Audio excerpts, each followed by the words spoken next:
Hello students, my name is Jasmeet Kaur from Sahaj Coaching Center, and this video is going to be about the 26 essay titles, and we are going to move further with the titles that we are doing in this playlist. So I have till now I think done nearly 13-14 videos and 13-14 types of the titles, and this is going to be maybe the 15th title of the video. So there are total 26. We have reached almost halfway there.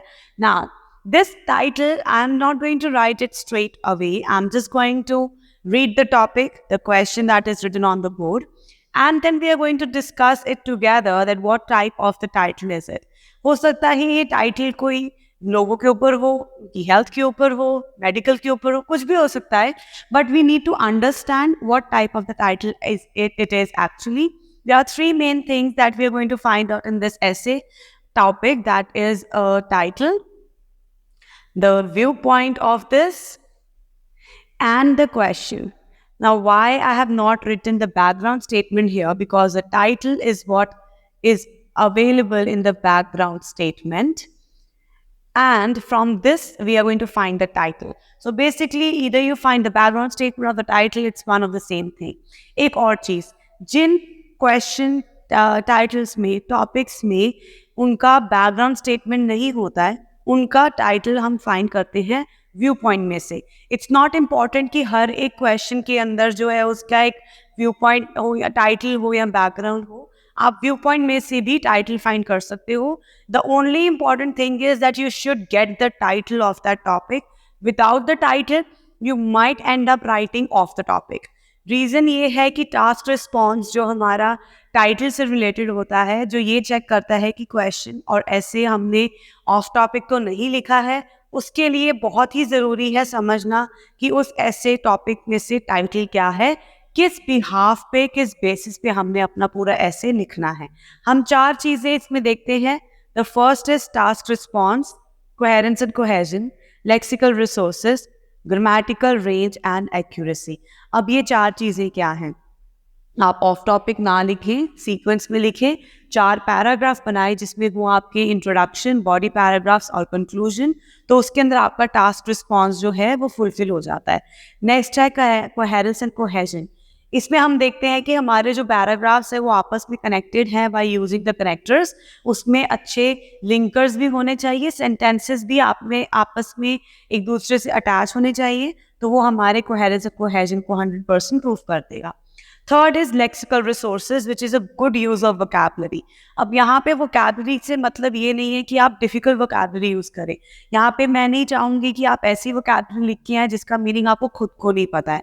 सो अगर until and unless you are sure about the word that you are using, you know the exact meaning of the word, तभी उसको use करो. Otherwise simple sentences, simple synonym लिख के आप अपना ऐसे complete कर सकते हो. ज़रूरी नहीं है कि आप वहाँ पे हैवी और डिफिकल्ट वोकैबुलरी वर्ड्स लिखें.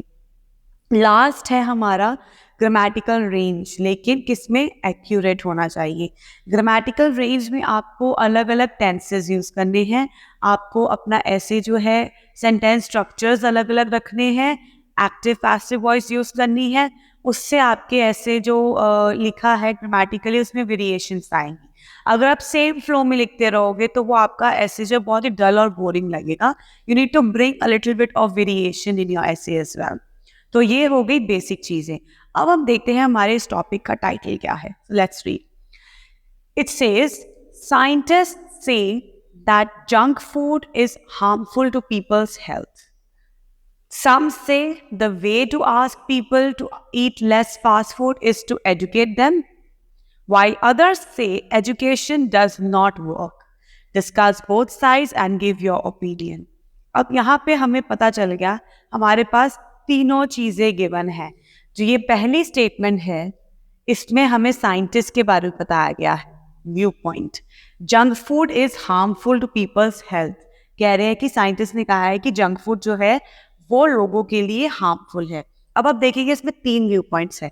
ये है हमारा पहला व्यू पॉइंट. दूसरा है, कुछ कहते हैं कि लोगों को अगर फास्ट फूड खाने से उनको कहना है कि कम खाओ तो हमें उनको एजुकेट करना पड़ेगा. ये हो गया हमारा सेकंड व्यू पॉइंट. थर्ड जो है वो कॉन्ट्रडिक्ट कर रहे हैं कि एजुकेशन उस पर काम नहीं करेगी. ये हो गया तीसरा व्यू पॉइंट। फिर वो कह रहे हैं discuss both sides and give your opinion. अब हमारे पास तो 3 व्यू पॉइंट है, डिस्कस सिर्फ 2 साइड्स करनी है, तो कौन सी वो 2 साइड्स है जिनको डिस्कस करना, टाइटल क्या है। अगर हम देखिए बार बार इसके अंदर हम बात कर रहे हैं फूड की, फास्ट फूड, जंक फूड और एजुकेशन। अब इसमें एजुकेशन को हम अपना ऐसे का टाइटल लेके नहीं चलेंगे, बिकॉज हम स्टडीज के बारे में बात नहीं कर रहे हैं, हम एजुकेशन के बारे में बात बिल्कुल भी नहीं कर रहे हैं। हम किसके बारे में बात कर रहे हैं, फास्ट फूड या जंक फूड की। फास्ट फूड और जंक फूड दोनों सेम चीजें हैं। फास्ट और जंक जो है वो एक दूसरे का सिनोनिम है। तो फास्ट फूड को रोकने के लिए एजुकेशन का यूज किया जाना चाहिए, ये कह रहा है। लेकिन इसमें हमारा जो मेन टाइटल है, title is fast food or only food. We are going to talk about the food in this. And food in what context? Food in the context of junk food, which should not be eaten or consumed by the people on a higher rate. And to stop them, they should be educated. अब यहाँ पे जो पहली statement है ये हमें सिर्फ एक जनरल आइडिया दे रही है कि क्यों जंक फूड को नहीं कंज्यूम करना चाहिए, जंक फूड कैसे हार्मफुल है। तो ये अगर है हमारी स्टेटमेंट, ये व्यू पॉइंट के साथ साथ एक बैकग्राउंड स्टेटमेंट भी है, बिकॉज इसमें हमें जो है फर्स्ट स्टेटमेंट से एक जनरल आइडिया पता चल रहा है साइंटिस्ट का कि क्यों उन्होंने जंक फूड खाने से रोकने के लिए कहा है, क्यों वो चाहते हैं कि जंक फूड को कंज्यूम नहीं करना चाहिए। तो ये हमें मिली है एक general idea from the scientist.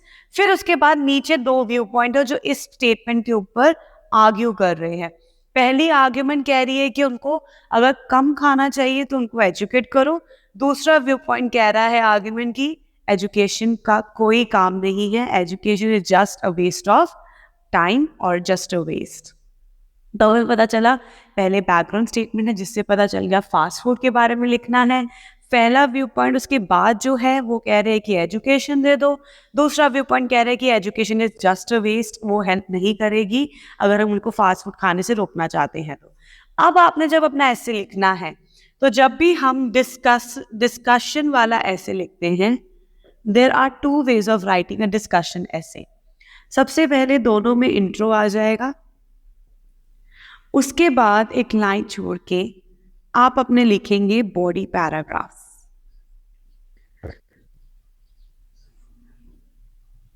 और लास्ट में कंक्लूजन।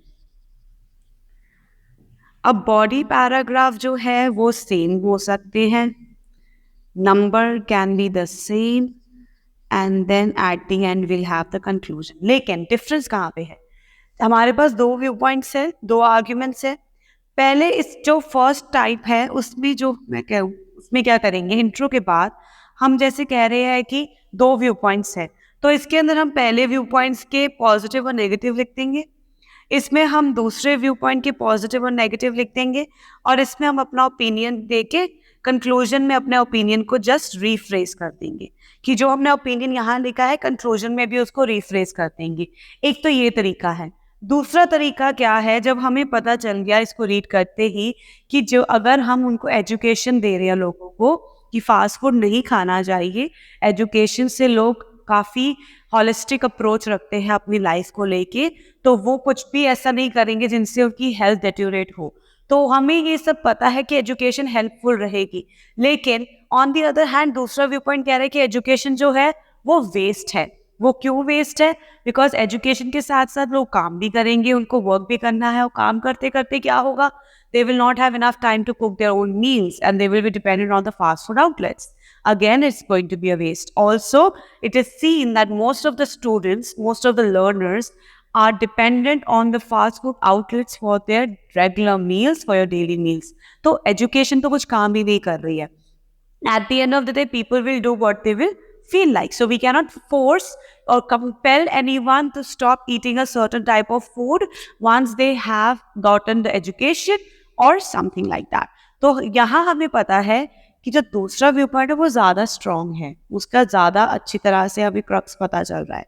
तो हम यहाँ क्या करेंगे, फर्स्ट व्यू पॉइंट का पॉजिटिव और नेगेटिव लिख के सेकेंड व्यू पॉइंट में अपने दोनों पैराग्राफ में अपने सेकेंड व्यू पॉइंट के पॉजिटिव्स लिख देंगे या फिर बेनिफिट्स लिख देंगे कि इसके क्या क्या फ़ायदे हैं। और conclusion में we are going to give our opinion that why we have chosen the second viewpoint to be more beneficial. Now you can go with any of the two methods, but make sure that whatever points you are mentioning in the body paragraphs are clearly explained and the debate is very genuine. In the discussion, the examiner wants you to present your debate, to express yourself so that your thoughts, your views are clear and your opinion is justified. Once your opinion is justified, that makes it clear that you are thorough with your understanding of the topic and also you're not writing anything off the board. So, ये सारा topic जो है आपने इस वे में लिखना है.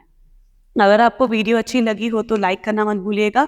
Comment section में बताइए कि आपको और कौन से टाइटल्स, कौन से टाइप्स पे वीडियोस चाहिए और कैसे कैसे एसेस चाहिए आपको. इस वीडियो को अपने फ्रेंड्स के साथ शेयर करो और अगर चैनल पे न्यू हो तो सब्सक्राइब करना मत भूलिएगा. Thank you so much for watching.